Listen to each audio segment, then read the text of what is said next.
Berakhirlah sudah sesi testing MotoGP Winter Test pada hari Khamis lepas. Winter Test dekat Sepang ni ialah testing yang sangat penting untuk MotoGP. Dekat sinilah semua parts-parts baru, package-package baru akan diuji untuk pasukan tu buat keputusan nak pilih pakai package yang mana. Walaupun dekat Valencia tu lepas race je ada terus testing, tapi waktu tu sangat singkat dan rider pun ada sesetengahnya baru je bertukar daripada pengeluar yang lama kepada pengeluar yang baru. Contohnya macam Marc Marquez daripada Honda pindah ke Ducati. Winter Test ni sebenarnya adalah satu kerja yang perit dan jerih untuk tim-tim MotoGP dan juga rider-rider. Diorang ada banyak benda nak test dalam masa yang singkat. 3 hari tu sebenarnya tak cukup kalau tanya mana-mana pasukan pun. Cuba bayangkan contohnya diorang nak test swing arm panjang dan swing arm pendek dan juga fork panjang dan juga fork pendek. Dua benda tu aja akan ada kombinasi yang banyak. Contohnya fork pendek dengan swing arm pendek, fork pendek dengan swing arm panjang. Lepas tu fork panjang dengan swing arm pendek, fork panjang dengan swing arm panjang. Dekat situ je dah ada 4 jenis kombinasi untuk dicuba. Setiap kali tukar kena pergi masuk dalam track, buat 2-3 lap sekurang-kurangnya untuk dapatkan data mana yang okey. Itu sebagai contoh 2 kombinasi je, tapi sebenarnya diorang ada banyak parts. Aero, swing arm, chassis, engine. Yang bertambah susahnya diorang juga kena ambil kira faktor kepenatan rider. Kalau rider tu dah terlampau penat untuk test, mungkin data yang diorang dapat akan jadi tak tepat. Jadi penting untuk diorang ada direction, tahu nak test ke arah mana. Kalau tidak diorang akan lost sebab banyak sangat benda nak test. Rider-rider MotoGP selalunya lepas testing 3 hari ni, tangan diorang akan melepuh dekat bahagian throttle tu sebab terlampau banyak pula throttle. Bayangkanlah macam mana peritnya. Kita mulakan recap dengan Ducati. Nampaknya kali ni Ducati masih lagi mendominasi. Ini terbukti melalui 4 rider Ducati yang teratas tu dapat pecahkan masa 1.56. Rekod sebelum ni ialah 1.57 something-something. Pecco, Martin, Bastianini dan juga Alex Marquez ialah 4 rider yang berjaya pecahkan masa tu. Kita boleh bagi respect dekat Alex Marquez sebab dia gunakan GP23 berbanding dengan 3 lagi rider yang menggunakan GP24. Antara yang menyumbangkan kepada berjaya diorang pecahkan time bracket 1.56 ni ialah aero di side fairing yang baru. Pecco dan Bastianini cukup suka dengan aero baru ni dan diorang dapat rasakan kestabilan dekat corner tu sebab pertambahan grip yang diorang dapat daripada downforce yang terhasil dengan aero yang baru ni. Tapi Martin pada awalnya, pada hari kedua tu, dia macam tak suka dengan fairing ni sebab dia kata dia rasa macam berat. Agak aneh sebab 2 orang lagi tu suka. Jadi diorang tak dapat buat keputusan nak guna aero yang mana. Akhirnya pada hari ketiga, lepas diubah setup, Martin pun suka juga dengan aero ni. Puncanya ialah sebab downforce yang bertambah tu, motor tu akan lebih stabil di dalam corner, tapi dia akan jadi berat bila nak buat pertukaran arah daripada kiri ke kanan. Jadi sesetengah setup pada motor tu kena tukar untuk mengatasi masalah yang terhasil daripada downforce tu. Rider juga kena ubah sikit riding style, mungkin kena lebih fizikal. Biasalah tu, ada lebih dekat satu area, akan kurang dekat satu area. Tapi secara basicnya, semua rider suka dengan aero yang baru ni dan diorang dapat rasakan aero baru tu betul-betul membantu buat lap time yang lagi pantas. Pecco boleh tinggalkan Sepang dengan senyuman dan hati yang tenang sebab dia boleh buat fastest lap yang sebegitu pantas. Marc Marquez ialah rider yang paling gigih sekali dalam testing kali ni. Sebabnya pada hari pertama dia punya motor ada problem teknikal. Jadi dia tak dapat buat banyak sangat lap. Hari kedua dia membalas balik kekurangan daripada hari pertama tu dengan membuat 72 lap. Lap yang terbanyak berbanding dengan semua rider-rider lain yang ada, termasuk rider testing. 72 lap tu umpama macam race day biasa, tapi kau race 3 kali dalam masa satu hari. Macam itulah perumpamaannya. 3 kali ganda daripada jarak perlumbaan biasa. Marc buat macam tu sebab dia kata dia nak push diri dia untuk adapt dengan motor tu secepat yang mungkin. Kita boleh nampak awal-awal testing pada hari pertama dan hari kedua tu, Marc punya timing tak berapa cantik sangat. Dia duduk pun dekat luar top 10. Marc Marquez memang dah jangka benda ni. Dia kata masa dekat Valencia dulu, Valencia tu ialah track kesukaan dia. Secara naturalnya dia akan laju dan lap time dia lagi pantas. Dia dah dapat rasakan dekat Sepang nanti, itulah realitinya, itulah keadaan yang sebenarnya. Jangkaan dia tu memang tepat sebab dekat Sepang ni dia dah mula rasa struggle dia belum biasa dengan motor tu. Oleh sebab hari kedua tu dia push terlampau banyak, hari ketiga tu dia ambil rehat tengah hari tu lama sikit sebelum dia push balik pada sesi sebelah petangnya. Kenapa Marc push sangat macam ni? Dia kata sebab dia tak nak menyesal. Dia nak cuba semua, dia nak push habis-habis. Dia tak nak ada penyesalan. Oh ni aku tak cuba, oh ni aku tak push. Dia nak push betul-betul. Mantap mindset world champion. Marc Marquez bagi tahu yang beza beza Ducati dengan Honda ialah Honda punya strength, kekuatan Honda ialah masa entry corner. Untuk dapat kat lap time yang pantas, dia kena fokus masuk corner. Tapi dekat Ducati ni berlainan. Ducati ni kalau nak lap time yang pantas, dia kena fokus masa exit. Jadi mak kata bila dia buat time attack, bila rider buat time attack, dia tak fikir banyak sangat sebab bawa motor push, dia akan mengikut naluri dia. Dia kata naluri dia masih naluri menunggang sebuah Honda. Dia kena ubah benda tu. Sebab tu Marc Marquez punya fastest lap time tu tak seberapa tinggi. Dia masih belum dapat bawa motor Ducati tu secara natural. Tapi walaupun lap time terpantas tu Marc Marquez tak dapat capai macam grup atas-atas, dia punya simulation race tu agak menakjubkan. Semua rider ada keluar pada hari terakhir tu untuk buat sprint race simulation. Diorang keluar dan buat 10 lap berturut-turut macam sprint race. Marc Marquez punya lap time dalam simulasi sprint race ni agak baik. Lebih kurang sama dengan lap time masa dekat sprint race Sepang November yang lalu. Sebab itulah tengokkan daripada tu Pedro Acosta, Jorge Martin cakap Marc Marquez ni akan jadi pesaing terus. Start daripada first round nanti Marc Marquez dah start dah bersaing dekat front group. Marco Bezzecchi kali ni hampa sikit dengan GP23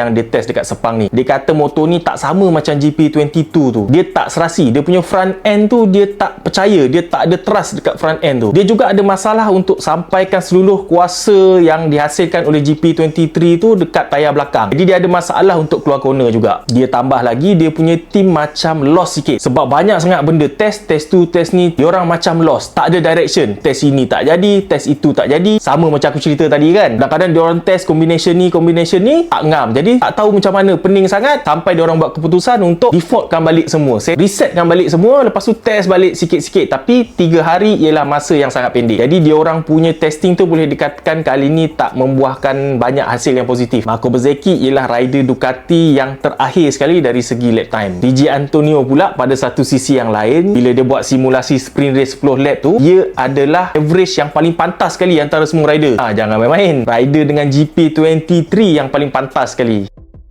Quartararo habiskan masa testing kali ni daripada shakedown lagi untuk mencari tuning elektronik yang terbaik untuk menjinakkan enjin baru Yamaha yang ada extra power tu. Tapi daripada lap time sheet yang kita nampak ni, nampaklah diorang punya struggle tu. Mula-mula diorang happy sebab dapat cecah timing 157, tapi kemudian kegembiraan tu tak bertahan lama sebab 157 tu ialah limit dia. Selama 3 hari tu diorang dah tak boleh pergi lagi laju. Quartararo cakap salah utama diorang masih lagi grip pada tayar belakang. Masalah ni perlu diselesaikan sama ada dari segi elektronik ataupun mechanical. Pada hari terakhir testing, diorang ada try macam-macam setup untuk cuba naikkan level grip tu. Testing tu bagus untuk mendapatkan data bila diorang ubah setup macam mana kadar grip tu bertambah atau berkurang. Tapi Quartararo cakap masalah tu masih belum selesai. Dan dia yakin yang masalah ini tak boleh selesai melalui setup je. Ini mesti paling kurang kena adjust elektronik ataupun mechanical ataupun kedua-duanya sekali. Tambah Quartararo lagi, dekat Qatar nanti dia pun tak berapa pasti ada tak lagi pembaharuan yang Yamaha akan bawa ke Qatar nanti ataupun ini dah final.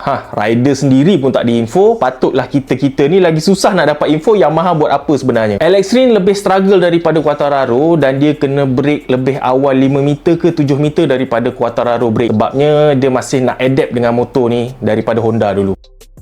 Daripada 3 rider official yang join testing kali ni, cuma Alex Espargaro je yang dapat serasikan diri dengan RSGP 24 ni. Dia juga dapat buat catatan lap time kelima terpantas, iaitu motor bukan Ducati yang teratas sekali. Kerja rider-rider Aprilia ni banyak kali ni sebabnya Aprilia bagi tahu diorang ada 20 kombinasi aero yang untuk diorang cuba dan pilih. Banyak tu, macam tadi aku cerita kan. Bayangkan 20 kombinasi. Tukar, keluar dan juga nak kumpul data, nak compare. Macam mana pun Espargaro dia kata dia dah pilih package mana yang dia suka. Dia dah ada pilihan dia lah. Aero yang dia pilih tu memberikan downforce yang lebih masa dalam corner dan dia dapat lebih grip. Sebab tu dia suka. Cuma masalah yang datang dengan extra downforce tu ialah motor tu susah nak dialihkan arah daripada kiri ke kanan ataupun sebaliknya. Sama kan macam cerita Ducati tadi. Tim technical juga bertanyakan kepada Espargaro tentang satu soalan yang agak bijak. Bila kau buat lap time seorang-seorang, memang downforce tu jadi cun, extra grip. Tapi kalau kau berada dalam kumpulan ataupun ada rider duduk depan kau, adakah downforce tu kau rasa akan sama? Sebab airflow tu dah berubah sebab ada rider kat depan kau. Alex cakap benda tu pun kena dipikirkan, tapi agak mustahil nak test. Sebab bila testing ni semua keluar sorang-sorang. Kita boleh tengoklah nanti kalau musim dah start, kita tengok ada kesan tak kalau diorang mencucuk rider lain. Diorang punya grip akan berkurang tak? Walaupun Alex dah pilih aero package yang dia nak, tapi dia ada bagi feedback dekat dia punya engineer tentang aero dekat bahagian belakang tu, dia ada request. Jadi dia akan tengoklah nanti dekat kata request tu dapat fulfill tak. Kalau dapat fulfill, dia akan test. Kalau suka, dia akan gunakan yang dia request tu. Kalau tak suka, dia akan keep dengan package yang sekarang ni. Maknanya kerja dia untuk pilih aero untuk tahun 2024 ni dah kira selesai. Cuma tinggal nak test satu benda je lagi. Satu lagi benda yang Alex kata diperlukan oleh Aprilia untuk challenge Ducati betul-betul ialah lebih kuasa pada enjin. Sebab bila ditengokkan daripada list top speed, Aprilia tu cuma yang ke-13 tertinggi. Lagi dua orang, Maverick Vinales dan juga Miguel Oliveira, betul-betul struggle. Dia orang tak dapat keserasian dengan motor ni. Vinales cakap dia tak faham langsung motor tu, macam motor tu yang bawa dia, bukan dia yang bawa motor tu. Jadi dia kena kerja keras untuk bersedia sebelum kata nanti. Aprilia juga mencetuskan sesuatu yang menarik dekat dunia MotoGP ni sebab dia menggunakan spoiler yang macam pagar ni. Semua orang tertanya-tanya, ni apa benda ni, guna masa race ke macam ni? Sebenarnya bukan. Pagar tu sebenarnya ialah aero rake. Aero rake tu ada sensor pitot tube yang akan ukur tentang pressure udara dekat tempat yang dia lalu tu. Tugas wing ialah untuk mengubah suai pressure udara dekat keliling dia. Contohnya macam wing kapal terbang kan. Jadi sebab bawah high, atas low, dia akan tolak wing tu ke atas dan terbangkan kapal terbang tu. Kalau dekat motosikal dan juga F1, diorang ada downforce. Jadi wing diorang terbalik. Yang bawah low pressure, yang atas high pressure. Jadi dia akan tolak motor tu ke bawah dan dapat grip lebih. Jadi dengan aero rake tu, diorang akan dapat bacaan yang tepat tentang air pressure di kawasan yang diorang nak tahu. Kata Aprilia, dia bukannya gunakan ni untuk mengetahui berapa nilai pressure tu. Dia lebih kepada untuk buat comparison dengan komputer punya calculation. Komputer dah calculate dah, kat sini pressure jadi berapa, kat sini pressure jadi berapa, tapi diorang pasang aero rake tu untuk confirmkan je, nak tengok betul tak sama dengan simulation yang diorang buat. Jadi diorang akan guna rake tu dekat sini je. Kat kata nanti dah tak pakai dah. Aero rake ni sebenarnya dah digunakan dah oleh F1. Kalau tengok dekat gambar ni, kereta F1 dipasangkan aero rake ni dengan tujuan yang sama. Semestinya Pedro Acosta lah yang paling mencuri tumpuan sekali kali ni, sebab dia berjaya duduk dalam top 10 masa testing. Untuk seorang rookie duduk dalam top 10 bukannya selalu terjadi. Jadi Acosta dilihat sebagai the next Marquez. Dah lama tak ada talent yang macam ni yang pindah masuk ke MotoGP. Dia punya berlaku benda ni pun tak selalu. Contohnya dulu Rossi, kemudian Lorenzo, kemudian Marc Marquez. Sekarang Pedro Acosta. Dia terjadi tu lama, mungkin 10-12 tahun sekali je. Walaupun duduk dalam top 10, tapi Pedro Acosta cakap ini sebenarnya bukannya realiti dia. Sebab dia tengok banyak lagi rider yang duduk dekat bawah dia tu yang bila race, dia yakin akan duduk kat depan dia. Contohnya macam Quartararo, Rins, Jack Miller, Brad Binder. Rider yang lebih lama selalunya mengutamakan testing tu untuk testing barang, untuk testing benda-benda baru berbanding dengan mengejar sangat lap time. Jadi Acosta kata testing ni walaupun dia duduk top 10 tak memberikan apa-apa makna.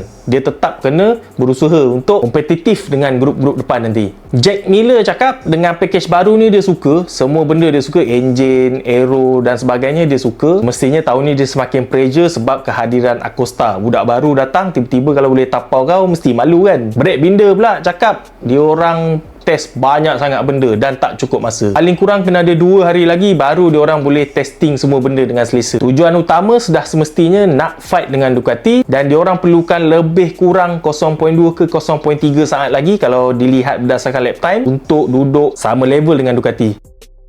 Walaupun RCV 24 ni belum lagi boleh dikatakan nak fight untuk championship, tapi dia punya perubahan berbanding dengan RCV 23 dulu sangat besar. Kalau dibandingkan lap time, Joan Mir dapat buat masa 1.58 high. Dibandingkan dengan Jorge Martin, dia buat lap time 1.58 low. Ini ialah catatan masa dia orang buat simulation sprint race 10 lap. Jadi sebenarnya tak teruk sangat sebab masih dalam lingkungan setengah saat Berbandingan dulu lagi jauh beza RCV dengan Ducati Desmo tu. Atas sebab ini May bagi satu ucapan tahniah lah dekat tim Honda sebab dapat buatkan motor tu improve dengan jauh banyak daripada tahun lepas. Kalau dekat Qatar nanti Honda boleh improve sikit lagi, dia kata dia dah lagi confident untuk fight dekat depan. Luca Marini cuma habis pada lap time ke-18 terpantas. Macam rider lain yang baru bertukar jenama, dia habiskan masa untuk serasikan dengan motor dan dia kata masalah dia jadi bila dia cuba push. Bila dia cuba push dia akan struggle dan bila dia struggle lap time pun tak cantik. Sangat tipikal untuk rider yang bertukar jenama sebab dia orang kena biasakan dengan karakter motor. Tak semua orang boleh buat macam Valentino Rossi daripada Honda switch to Yamaha terus serasi. Testing seterusnya ialah pada 19 dan 20 hari bulan dekat Qatar nanti sebelum race round pertama start pada bulan Mac. Seperti yang aku ceritakan tadi, sesetengah rider dan tim yang dah pilih package diorang dekat Sepang ni, diorang macam satu step ke depan sebab dekat Qatar nanti boleh test benda lain pula. Tapi untuk rider dan tim yang masih tak dapat lagi tune, yang masih lagi sama-sama nak pilih package aero yang mana, nak guna chassis mana, diorang ada banyak kerja dekat Qatar nanti. Betul-betul kena finalkan pilih sebelum engine tu kena seal. Cuma Honda dan Yamaha je yang ada kelebihan untuk develop engine sepanjang musim. Yang lain,